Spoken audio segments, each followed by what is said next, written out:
This is Code.org. I'm currently working on CS Fundamentals Express course. I'm on Lesson 6, Creating Art with Code, Puzzle 2. Hi, I'm an artist. Ooh, good thing you are, I'm not. You can write code to make me draw almost anything. Play with the blocks in the toolbox to see what I can do. Oh, okay. So here's our workspace, here's our blocks. I'm gonna say go forward 100 pixels. And then let's set the color to red. And let's turn 90 degrees and I don't know, go for 250. Let's try that. Whoa! And he's gone. That's kind of fun. Awesome.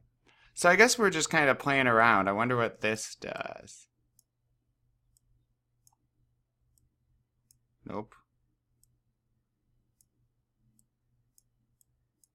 Oh, I have to reset.